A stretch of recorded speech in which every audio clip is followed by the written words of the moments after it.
Sadiq. He just got through throwing rocks on the other show, so you guys go check that out. We were sitting in with Max. We haven't seen her in a long time. It's good to see her. But anyway, let's get right into it.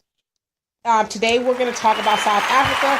Now, if you guys have been following the news, and it's kind of weird because it hasn't really been trending in the news like everything else would be. And you have to wonder why. Our woke black folks, they're so woke black folks and the white media haven't really been talking about what's going on in South Africa. But Donovan did. Right. Well, so you ask, what's going on in South Africa? Well, let me give you a little synopsis of what's going on. Okay, so in the last couple of weeks, the South African Parliament, they convened, and Julius Malema, I must say this about Mr. Julius Malema, and I told my man this, I said, I've got an intellectual crush on somebody. Okay. This guy here, this Julius Malema, he is the leader of the Economic Freedom Fighters party out there, or organization out there in South Africa. So he was at the parliament, and he was actually speaking to the newly elected president, Cyril Ramaphosa, and said to him, listen, we elected you. Obviously, we wanted you here. He says, but we've also heard and seen you say how you're going to do this. You're going to implement these programs. You're going to help the kids. And he says, what you're not going to do, and I'm paraphrasing, but he pretty much said this, is what you're not going to do is get in here for a whole year, be planning and seeing what I'm going to do. And then a whole year has gone by and you've done nothing. He said, because that'll be the last and only year that you do. And he says, by any means, don't think that you're going to be a king. You're going to come in here and obtain all of this wealth on the backs of people like all the other leaders have done. Corruption. You're going to come in here and actually do something. And he says, and while we're at it, to the white people that have come over here and been here since the 1800s, the Afrikaners. and colonized Africa, your time is up. In fact, what we are going to do is we're going to take your land, and they're specifically calling it... I got to correct you. It's not their land. Well, I know, but I'm saying what he's telling them is expropriation without compensation, basically saying, we're taking back the land, whether you think it's yours or whoever it belongs to, we're taking it back, and we're not going to give you anything for it because it wasn't yours in the first place. And he went on to say, for those of you guys who don't agree, we're going to consider you the enemy. You are the opposition. That's the way it's going to be done. And so... you haven't seen it on mainstream media. And you kind of see like the little right wings. I guess it's the same thing, right? Yeah, the propaganda that they show. Yeah, they're saying, you see that one lady, that girl. I've seen her, and then Alex Jones, all those cats who saying it's so unfair. And why is Alex Jones involved when he lives in this country? Let them. Well, because they're white people, and so they stick together. There's a petition that's gone around. I haven't received. I think change.org. There's gotten like 20,000 signatures, probably predominantly from white people. And as I said on my show Sunday, probably 3 black people. There's a few of us out there who agree with this. Of course. Are saying, let them come over here. Oh my gosh, it's such a tragedy. It's horrible. Yes. Let the white people come over here. But then on the other hand, refugees. It's like, wait, hold on a damn minute. Aren't you guys the one that said, let's build the wall too? So is it just good for the wall, good for people who are darker than you?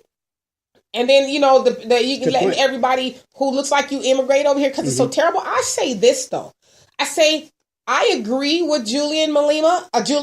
Like I said, I do, And I also agree that they do need to leave. But how about go to where you're from? Your ancestral land, right? Go whether it's... You're the Dutch. Exactly. You're Dutch. But they call it the Berlin Conference. During the Berlin Conference in 1884... nations like the UK, Germany, France, Italy, all these other countries decided how they will go in and take over Africa and divide it up. So you guys go back over there. You don't need to come over here. Go to where you're from and rebuild. Go with your people, right? Go over there. And so, of course, you have all these white people here and there. They're crying about what's going on in Africa. It's not right. They're taking back. They're taking our land without compensating us. And they're saying there's murders and stuff going on there. Now I feel like this: if murders were so rampant, like they're saying it is over there, well, how come the UN hasn't gotten involved? How come you don't hear Trump's orange self talking about it, or anybody else? He's got too many problems. Trump's got his own right. problems. But I'm saying they're white people. Why isn't it not on the news every day? Right. you bring up a good point. Let's take a look at a clip so people can get an idea of what you're talking about, what we've been talking about. Like I said, once again, it's funny how, your show and my show, we're one of the first to report this. But that's what I'm saying. You have this internet and nobody utilizes it to find out the truth for themselves. Right. So let's go ahead and take a look at this clip and see what you're saying. And so, I mean, there you have it. I mean, you want to go ahead and further expound upon that? Well, okay. Statistically, they're saying 25% of all Afrikaners who are Boers over there are Boers being the white people, South right. Africans. I guess they don't want to be called Afrikaners. Yeah. They're saying 25% are living in poverty. Oh my God, what a shame! Now here's my question to you. What did they think was going to happen? Well, it's prophecy. It's it's prophecy, it's karma, all of that has always been said, and this is where I think white people are shaking in their boots a little bit. It's always been prophesized that the darker people of the earth will rise and take back what was taken from them. So that's not a secret to anybody. And so, I mean, sooner or later, payback is coming. Right, be like, but listen, I'm not trying to be offensive to white people because I understand a lot of you guys get in your feelings when I say certain things. But I just like to say this, a lot of white people are very delusional. Very delusional. Do you honestly, you can kill all these black folks over here and expect nothing to happen to you. Like they think that's their right to do that. And I've seen this white chick on YouTube. I can't think of her name. So she does these exposés and these documentaries. So she's spending some time in South Africa. And she's being paid by a right-wing thing. Of course she is. Yeah. So she's going and she's interviewing these white South Africans or these Boers or whatever they want to call themselves. And they got all these tears flowing of how unfair it is. And so in her comment sections, all these white people are saying, niggers are going to fail. We hope the black people fail. They don't know how to farm. And I almost want to jump out of this chair because it's like, who do you think taught you guys how to do all that stuff? Right. We taught you guys how to do all that stuff. So all of a sudden we're asking for our land back. We're going to fail. We can't do it without you. But even if we do fail, so what? It's our land. It's our land. If we want to burn it up and do whatever we want, it's our land. It's not for you guys to decide what we get to do with it. And it's the same thing over here that they've done to Mexican people. They taken it and then they want to tell them to get out. Man, I'm telling you, they better wake up. Robert Mugabe in Zimbabwe, he did this like 20 years ago, and economically it devastated the country. Their inflation went up to like 6,000%. But after a 15 or 20 year period, he kicked all the white folk, took their land, and and that's one of the things that I will agree with Robert Mugabe. He was right about doing that. Right. Okay. These people had the land for so long, they had all the equipment, whatever. He kicked them out. It took us 15, 20 years to recover. Of course, get rid of Mugabe, too. Yeah, but hell, it took a long time to get that way as well. Exactly. So now they're recovering once they got rid of Mugabe. They're starting to recover. So now you have these Afrikaners, Boers that are there. Here they are. What people don't understand about South Africa and what they're not telling you, what that girl's not telling you. Yeah. Majority of the wealth in South Africa is still owned by the white people. 70% of the white people. Oh no, it's a small percent of the white people that own like 70% of the wealth. Right. And so it's like, tell the whole story. Tell the whole story of how they went in there with all these other, white nations and stole Africa and made it their own. And now it's time for y'all to get the F out. Deuces, good riddance. Don't fit. No, hey, if you guys are so resourceful, I'm talking to watching. If y'all so resourceful and y'all made Africa what it was, then go do that where you came from. Go back and put those riches. But the thing is, though, Africans are smart enough to say, you ain't taking this stuff with you. Right. I mean, we know that South Africa and Africa in general has been raped and pillaged of all of their resources. And I saw some white dude, I'm trying to be cool because this kind of stuff really makes me mad. Talking about, what are you guys going to do when you're out of water in 2 years? Who's going to give you water? Yeah, Cape Town is supposed to be. So it's like, so we're asking for what's ours. You're wishing devastation on those people. Well, you know what? That's why I have no sympathy for white tears when it comes to that. I'm going to just keep it real. I don't. And in that symposium or that documentary, even some of the white people were saying they long for the days of apartheid, the good old days. Yeah, but now that is happening to them, and it's happening to them rightfully. That's and when I was watching the videos and stuff, I was like, it was amazing to me because it was like, okay, when we were going through our apartheid, and I say we because I'm of African descent. Yeah. When we were going through our apartheid, we're getting killed, we're getting murdered, we can't walk here, we got to have papers, whatever the deal is. And we went through that for a long ass time. Right. And people were disappearing and, you wouldn't see loved ones.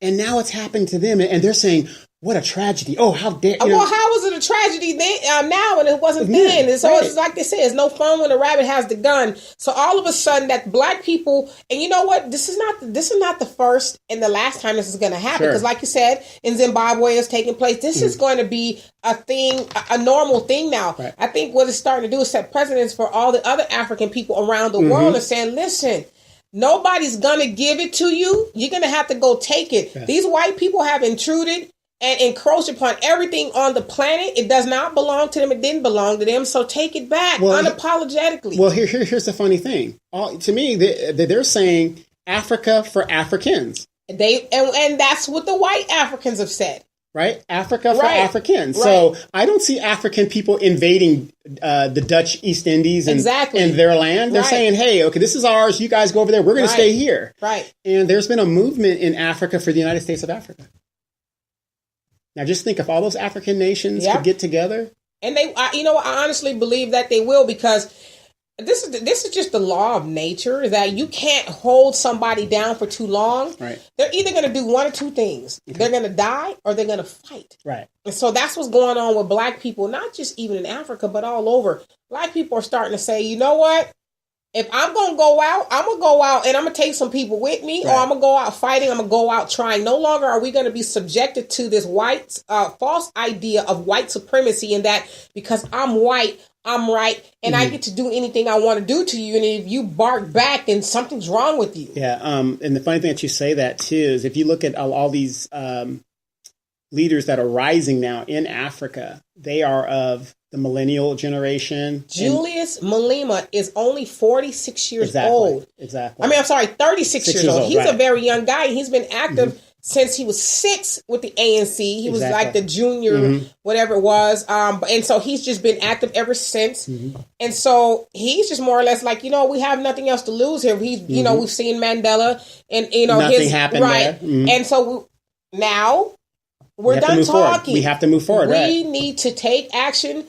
You know what? White people, it is what it is. Yeah, the ANC under Mandela, and don't get me wrong, I know it is sacrilegious to talk about Mandela like it is to talk about Beyonce and everything like that. Truth, though. But the truth is, he should have done that when he first became the president and he took over from P.W. Botha. Right. And said, hey, this is how it's going to be, whatever.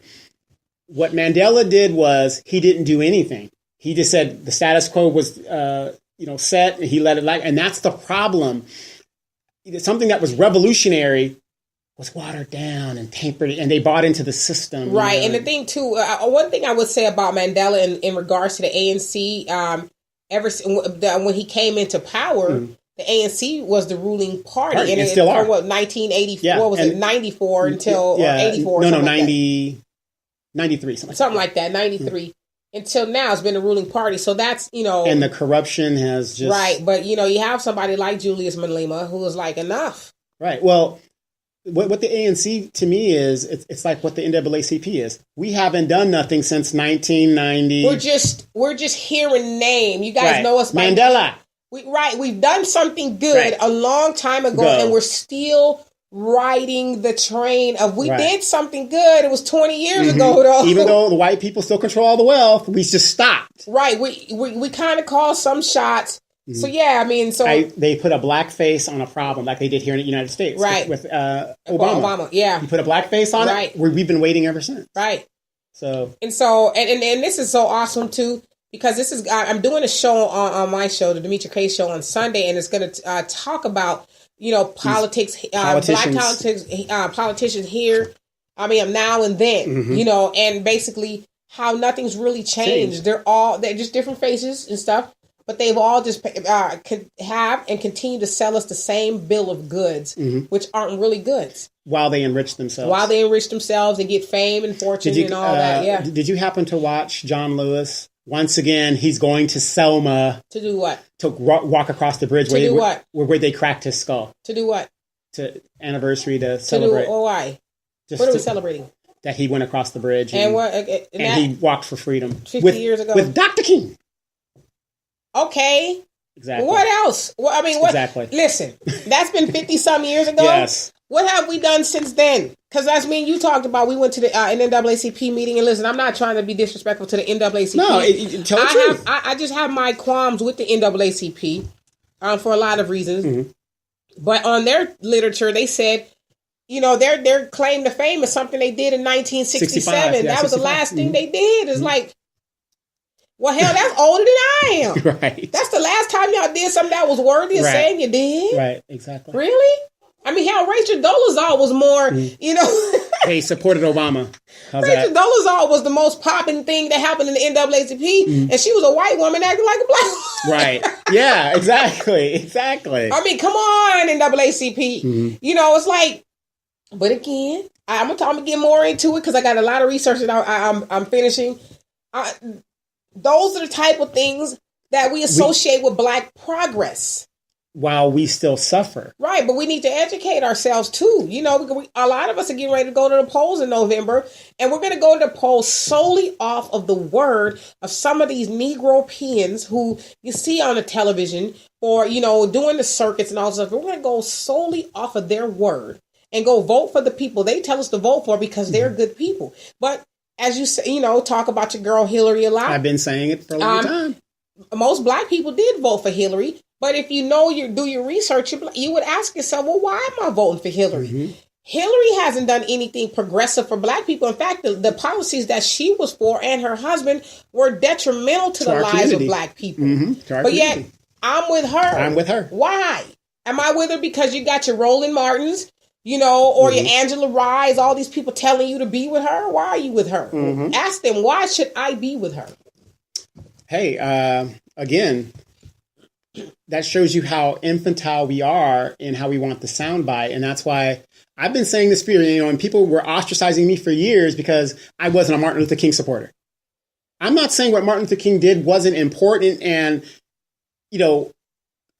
big ups to Martin Luther King because he did what he thought was best. Well, but what did Martin Luther King realize? What, a day or so before he was died. Murdered? Yeah, he led his people into a trap. Yeah, he said, I now realize that's what I've done. I've been teaching them and marching them down the wrong path. I should have been telling them something along with Malcolm X was saying. Hell, I died trying. Yeah, exactly. I think somebody said that. I think it was maybe Malcolm or somebody else like that, but. To me, it is criminal to teach a person not to defend themselves. Yes, that's criminal. That's Malcolm X. He said that's criminal. That's criminal. But that's what we've been taught. But again, no shade to Martin Luther King because he did some great things. He did a lot of great things. He did the best that he knew how. That a lot of people wouldn't have done, But we've been taught that from slavery. You know what? Listen, Master finna come in here and whoop your ass right after he whoop your mama ass. But you know what, boy? Mm-hmm. Don't you say nothing. Right. You take it because on Sunday when you get on the plane, you get your only day off. Mm-hmm. That we're gonna force you to go to church. We ain't gonna give you all the parts of the Bible. We're gonna tell you the parts of the Bible where it says, "Forgive your master." Mm-hmm. Okay, take it, and then when you get to heaven, you're gonna be washed white as snow, and then everything is gonna be good. All right. Mm-hmm. So then you have, God rest his soul, Martin Luther King, like you said, who did the best he could. Telling us that same thing. Listen, I know they put the water hose on you, the dogs and all sorts of stuff. Just keep on marching. We shall overcome. Mm-hmm. But then he realized, wow, I've kind of helped my people suffer things they didn't need to suffer. Right. And here's another thing I always tell people. Like I said, I was always ostracized as a young person. I'm a Christian and everything like that. But I studied Islam. I studied all these things. I read one of the best books I've ever read was the autobiography of Malcolm X. I mean, the first 2 chapters, I was crying. Yeah. But here's the thing. With Martin Luther King's like that. When you join the opposition that you're fighting against, you're a traitor to your people. Well, I'm gonna get into that too on Sunday. Okay. John Lewis, you're a congressman. He hasn't done nothing since. I mean, it's like, remember? And I'm gonna get you, sucker. I think I'm gonna try to get a clip of it. Remember when he walked into the office of the pro-African guy? He goes, "Yeah, didn't you guys walk down there on a Friday? The government was hiring, and all the brothers got jobs." Right.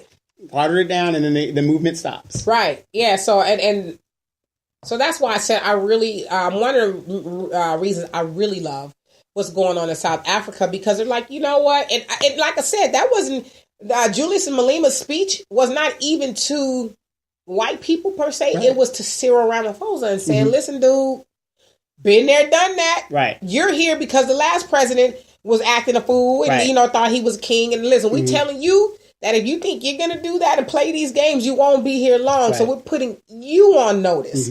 Get something done around here. Otherwise, we're going to get you up out of here. Get you up out of here. And, and we're going to be progressive and move forward. We've got to move the people forward. Right. It does not make sense. And see, this is why I know when they talk about democracy and stuff, white people don't really believe in democracy. No, it's us-ocracy. Yeah, they don't believe in it, because if you truly believe in majority rules, in Africa's case, 70% of the black people in Africa live in poverty. White people, I just hate to say it. Like I said, I got a lot of white friends. They know how I am. Not that how I am is bad. I'm just going to be honest. White people, they just honestly, they are delusional. Yeah, I mean, even here in the United States, Hillary won, I guess the count now is over 4 million votes. Why do we have a, what's that? What? The Electoral College. Why do we have that? If we have a pure democracy and we believe in freedom, one person, one vote. The majority wins. This woman, I don't hate Hillary. I don't deal with Hillary. But the point is, in a pure democracy, technically, she should be president. But here's how they worked it. The forefathers worked it. They don't want the average person to decide, because this land, remember, they rebelled against their masters to take this land for themselves, and the greed that was involved in it. Right. So I don't believe that this democracy stuff they talk about, they don't believe in it. Well, because it's propaganda. Yeah. If we can just get the people to believe that they have a choice and a voice, right? They make you feel good. That's all we need. We just need them to vote believe every they so have many years. Yeah. That is the choice. Is really you get your little voting thing. I voted. Right. Why is democracy so against socialism? Now, I live in a neighborhood. I live in a cul-de-sac. If my neighbor was sick and needed a ride, I'm going to give him a ride to the hospital, or I'm going to let him use my hose. You're not going to say do it for yourself? Yeah. Let me see your insurance card. I'm not going to do that. So why is socialism so bad and democracy so good? If democracy in its purest form is very brutal. Oh, yes. In its purest form. It's very brutal. But see, socialism is like everybody's the same. Okay, you're a doctor. I'm a pilot. We have a job. We do our certain jobs. Okay, you might make $50 an hour. I might make $15 an hour. But we're all the same. We're a community. Cuba. Here it is. Cuba, but people were mad at that. Oh, Castro was a horrible person, and this, that, and the other. Did exactly what you said. Nobody is going to be eating top sirloin, and then somebody's going to be down here eating dog food. Right. We're going to level the playing field as much as possible. China. See, this is why people got to really look into democracy. China. Here's a communist country, the biggest communist country out there. They have the best economy. They have an economy based on capitalistic principles. But everybody's taken care of. They got a place to live. They all eat. Right. All, Right. Well, what's wrong with that? I mean, we talked about this. The last hour. California is now they say the worst and most expensive place to live. Now, yeah, you hear they got the sunshine and all these attractions and stuff. But hell, if you don't have a little bit of money, you ain't gonna survive. It's a struggle. There's people out here. Working 2, 3, 4 jobs just to say, damn, I paid the rent this month, or hustling and all kind of stuff. So, I mean, that's how white people think. Right. I got it. You don't got it. Too bad. And the fact that you don't got it because I probably took it somewhere down the road makes you a bad person. Exactly.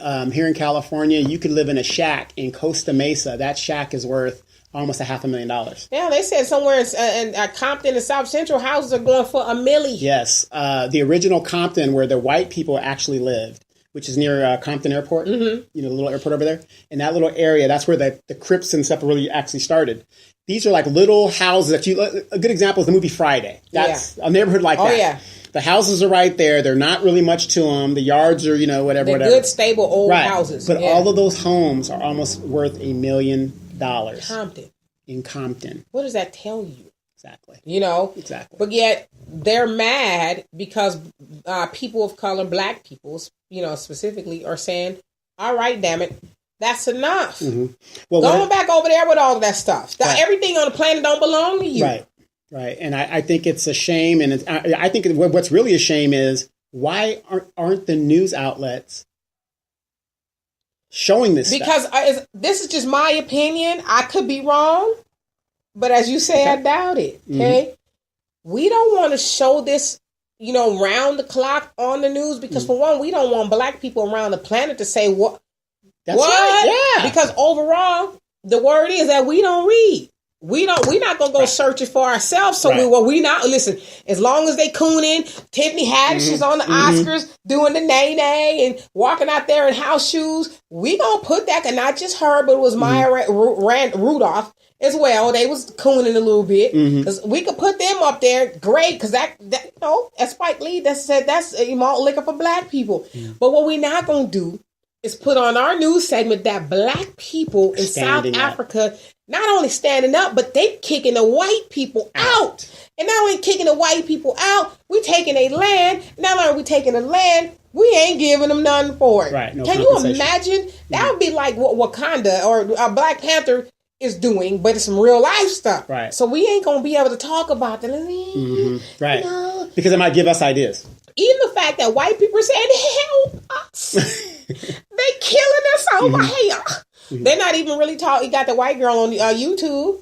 She's talking about it. Alex Jones. Well, here's what I don't understand. As I looked at the video, okay, you have these white people that have stolen this land for over hundreds of years. So they should have had an accumulated wealth.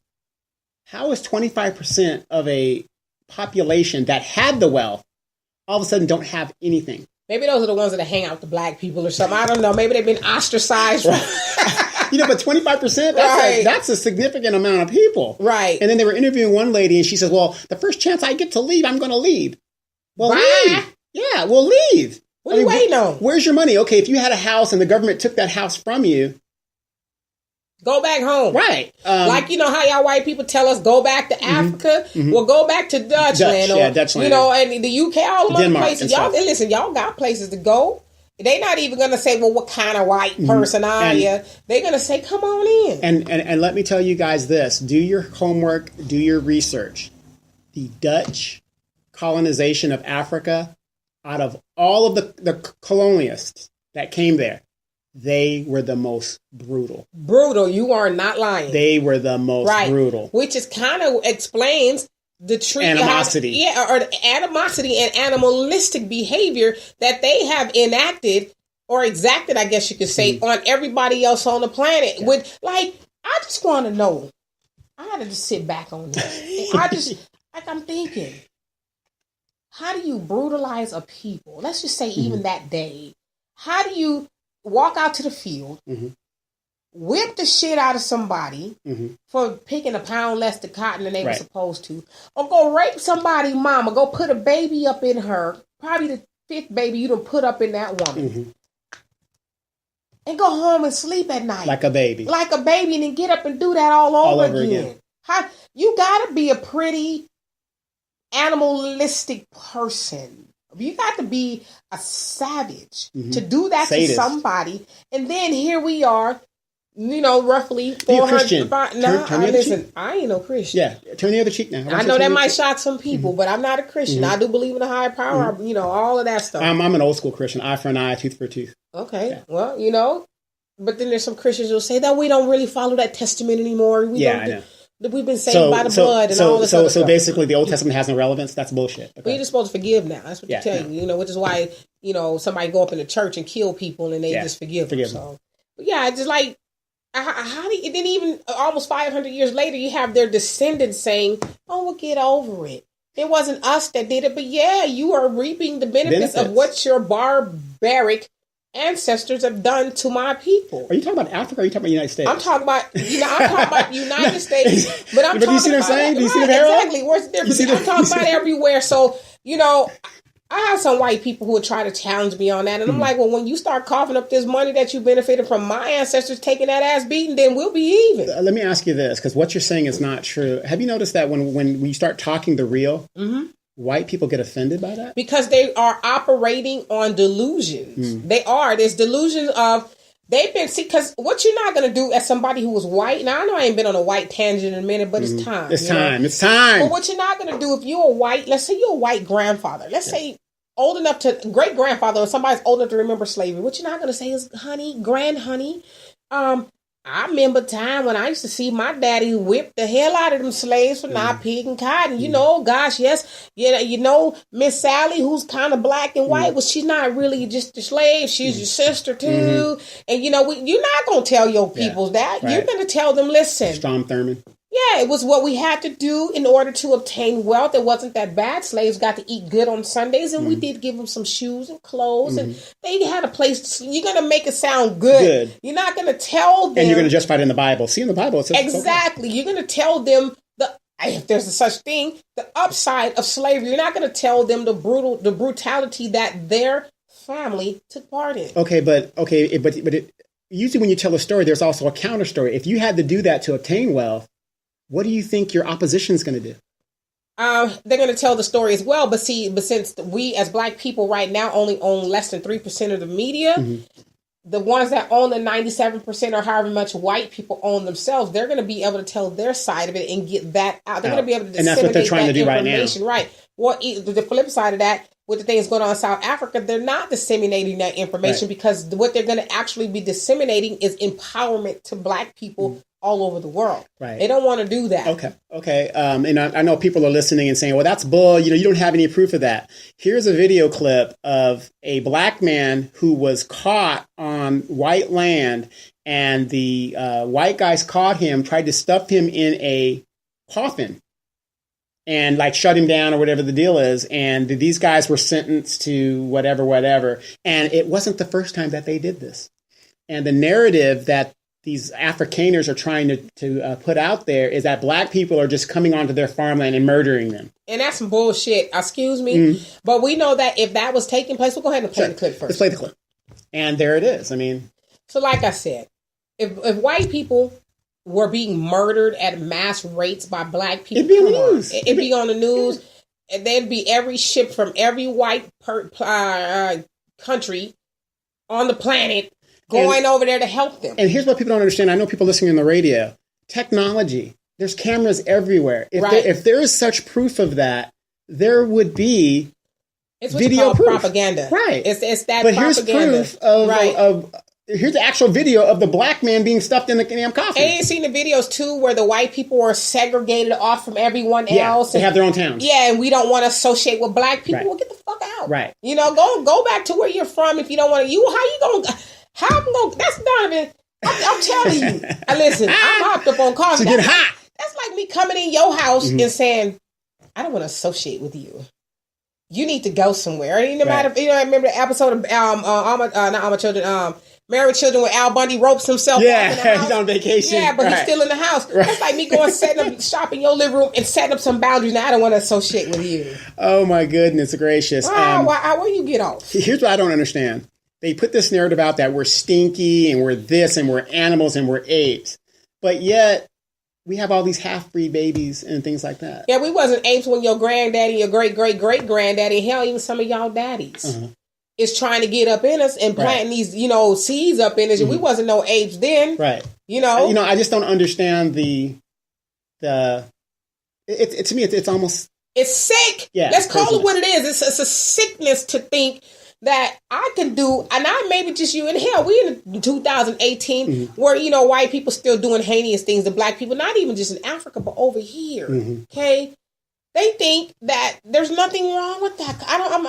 I'm not confused because I kind of understand how they think, but they have this mentality is, well, we can do it to y'all, we just don't want to do it to us, But payback is a mother when it does come. It's going to come. Karma is something. It's coming. Right. It's coming. And they're starting to see that. And so I'm not saying that anybody should do violent things to people. Right. But like Julius Malema said, he says, we haven't started killing people yet. Right. So what he said, I believe what he's saying is, listen, do it the way we want you to do it peacefully. Take your ass and go. But if you don't, it's going to be like Malcolm X said, by any means necessary. Because you know what? That's what you guys did to everybody else. Right. White people did that to everybody else on this planet, have killed and stolen everything they got, and they are unapologetic about it. So now all of a sudden, we're supposed to show some compassion. So you do not think that they should be compensated? No. That's like you coming to steal my car and I say, Donovan, I'll buy it back from you. That's exactly what it's like. So why should you be compensated for something that you didn't legally obtain in the first place? But it's been in my family for 300 years. I don't give a damn. You stole it 300 years ago. But you can't prove it stolen. Don't matter. Statute of limitations. I can prove your ass is lily white as the driven snow, and you wasn't born over here in Africa. Right. So I can prove that you got over here by some means, and I'm quite sure it wasn't legally. And here's a lot of, like I said, I wish people would really do the research on this, because they're not just telling this to the white people; they're telling it to the Indians. Take your ass and anybody that is of African descent has to leave. Take your ass and go. No hard feelings. Yeah, no hard feelings. But take your ass and go. Because in Africa, in a lot of the African countries, the people that are of Indian descent control the economy. Right. Well, and then, no shade to the Indians either. But they're brown-skinned. Over here in America, they weren't nice to slaves either. Exactly. In fact, a lot of them had slaves, and they formed treaties with the white slave owners in order to keep us subjected. So, Absolutely. A lot of times we go to school and they tell us Indians were. I'm not saying the Indians weren't victims too. They were victims, but Indians did a lot of victimization, victimizing black people as well. Indians were victims of the British Empire, and now even today, even though they're free, they live in a caste system to where you're at a certain level and you stay at that level. That's something that's indicative to their culture. Right. So we have nothing to do with that. If you look at it in the modern age, and when I say the modern age, I'm talking about from 1650 to current. Right. Black people are not forcing anybody to do this, do that, and whatever. Yeah, we have our anomalies in these warlords and these people that there's always going to be somebody that's going to enrich themselves. Right. And again, it happens here in the United States. We have our Maxine Waters. We have our Corrine Browns. We have our Chaka, whatever his name Golden? I don't know why I keep want to say Golden. I forgot his last name, but so you're always going to have somebody that's going to do the what masses bidding, right, to enrich themselves, and that's in every culture, white, black, whatever. You're going to have that, but again, Omarosas, you got all these people. Omarosa's on Big Brother now. Now she's dropping dirt. Wait, didn't she get voted out? Hell if I know. Last time I was on, last time she was on there. Mm-hmm. I heard she was dropping, dimes on Trump sleeping with people. She was just enough for ready, but for $1.3 million, she got to do what she's got to do. I'm not mad at her. I hope she using most of that money for security system. Yeah, she's gonna need it. Don't drink no coffee laying around. But again, we do this show because when I told you about it, you had heard about it, but when I told you to check it out and see what was going on, it was eye opening to me because I was like, subconsciously when I saw the video and the guy was telling me you need to get out. And I had heard about the parliament had voted to take their land. I was like, yeah, that's correct. I didn't have a problem with it. I was like, that seems correct to me. Well, when the narrative is painted from a point of view of those savages, they're going to kill white people. Mm-hmm. If we don't get them out of there. And so, like I said, they got this petition going around bringing the white people over here. What they going to come over here and do? Right. I guarantee you there's some Negroes that sign the damn petition. Oh my God, it's really not fair. Let's help them. They're going to come over and take your black ass job. I accidentally signed it because somebody told me it was something else. No, I'm not. No, and that's another thing, really. When you see these petition people in front of Walmarts and stuff like that, you better read what they're asking you to sign. Or ask them, what is this? And most times, you ask them. Because I've asked them, well, what is it exactly? Because I know you get $2-3 a signature. Mm-hmm. I don't mind helping you out. But at least be able to tell me what it is I'm signing. Right. I don't know. It's just something about the license plates. Right. Well, what is? Are you going to make me pay $100 more? Right. But even if they tell you, you better read it for yourself because sometimes they tell you stuff that isn't true. Right. So put niggas in slavery. You just signing away. Okay, I'm just trying to help you out. Yeah, you're gonna be helping me out, all right. So it's just important. But like you said, we take the sound bites and we don't look at stuff. For what it is. Right. We are in a pivotal time in the United States and in the world today. Mm-hmm. And Pastor Don has a series on Revelations, mm-hmm. and a lot of stuff that he's talking about, you can see is going on right now. Can he also say that maybe that's applying to, the white people? Would he venture this? Ask him next time you guys sit down. I'm going to ask him that. Curious. But I don't think he would say that. But again, we're going to go work on that. if you guys saw the last show, we are starting to go. Not only we're doing this show here, we're going to start going to do it live. I'm still looking for my camera. It's somewhere in that box. What camera you had yesterday? No, I had this one. Oh, okay. That's what's kind of fuzzy. So I have this one here because Pastor Don had his tablet. Got it. But I got my camera. I just got to go look for it. I've just been too lazy to look for it. I go to show you, he don't really need it. He got a whole phone missing. Yeah, I got a whole phone missing. And it's been months now. Yeah, it's been months. But it's in that box somewhere. I know it is. But don't you hate it when... A working phone. Yeah, it's working phone. But don't you hate it when you have something and you say, okay, I'm going to put this where I won't forget it. Yeah. And you put it in, it's like, I can't remember where I put it. Right. I've done that quite a bit. Yeah. And speaking of doing stuff quite a bit, how is our roving militant doing, Deanna? How's she doing? She's doing well. She'll actually be here not this Friday, but the next Friday. She's flying in for school for 10 days. Okay, wait. It's spring break coming up? Spring break.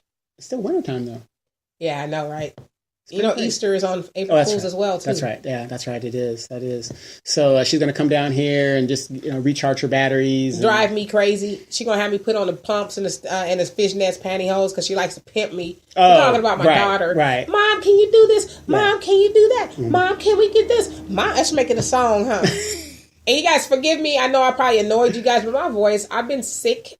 But I just could not do the show today. I probably should be at home, but I won't sit down. So hey, might as well. Are you congested, or you got a cold, or what? It's really like from the neck up. Okay. I've just been around a lot of sick people, but I would say being a vegan has saved me from the nauseousness and people. I've seen people just out of it. Yeah, that was me. I've not been out of it. The first day I got sick, I spring cleaned my room, got rid of a bunch of clothes and stuff. Aired out the thing. Yesterday I went to the store and hung out with my nieces and nephews. And the funny thing is, a lot of people that don't know that.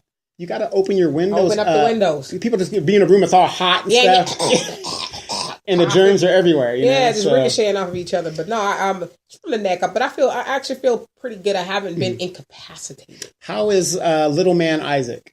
He's doing well. You know what? That's my little nephew. He's you talking about Isaac, Jeremiah's little boy? Yes. Oh yeah, he's doing really, very well. He's being big brother and all. One of the smartest little dudes I know. This boy reads about 10 books a week. Oh, excellent. He loves to read. Very intuitive. I mean, just highly intelligent. I also think he's going to be a comedian because he likes the jokes. He likes the funnies. All right. But like I said, I've been spending some time with them, so I like hanging out with them. I remember when the older people used to say, I love the grandkids. These are my nieces and nephews, by the way. But I love the grandkids because you can send them home. Send them home. That's how I feel about my nieces. I love them to death. When the time is there? Yes, but when they go home, it's like their mom and daddy got them now. Well, actually, speaking of that, my nephew will be here. Oh, spring break is coming up. Well, his mother's going on 12-hour shifts at the base. Oh, wow. Okay. And so she needs me to help out. So he'll be staying over here till Sunday. And so I'll have duty to do that. But that, doesn't... And he's seen Black Panther twice. Oh, so you got to go take him to see it. Well, I don't know if he wants to see it a third time, but why not? Yeah, you never know. But but this is what we mean back in the day. We had extended families. Why should my sister-in-law spend $400-500 for some stranger to watch the kids when it only takes me a couple of hours or whatever to do what I got to do, and just. And luckily, he's not bad. See, that's another thing, y'all. Don't be sending y'all badass kids to the relatives or the friends talking about, can you watch them? Yeah. I could, but they bad as a mother, so I ain't going to. Luckily, I don't have that problem with my niece. Well, Uncle, I'm old school. I will tap first and then ask questions. I usually just get them by the ear, to get their attention. I had to do that to my nephew last week. He thought I was playing. Right. And then I also told him that I was going to do the Tasmanian Devil. You know how I spun around? And they was kind of messing around, and I did the Tasmanian Devil. And my niece was like, Tia! And she's so cute. She's so cute. Again, what are you going to be talking about Sunday? We're going to be talking about Black misleadership and politics and just the history of it to some degree into modern day time. Okay, great. That's going to be great. God willing, I have my voice. Yes. Check Demetria K out on Sundays. I'm telling you, she's talking the real 3 p.m. Pacific Standard Time. Yep. We got a lot more things coming up. The Hot Seat. I'm going to be talking about tomorrow on the Hot Seat Radio Show. I'm going to be talking about the corruption that is still going on and the recalls going on in the city of Moreno Valley. We did that in the first hour, but again, I'm going to reiterate that and see what's going on and direct us. We still have a water problem here in Moreno Valley. people just don't seem to give a damn when it doesn't affect them. They get a third hand. Yeah, stuff like that. So we've got that going on, and again, just keep up the great work. Dee has more followers now than I do. Damn shame. There it is. Hey, this has been To The Hardware. We're going to see you guys again next week. You guys take care, be safe, and remember, if you ain't in the right country, go to your own country. Get the hell out.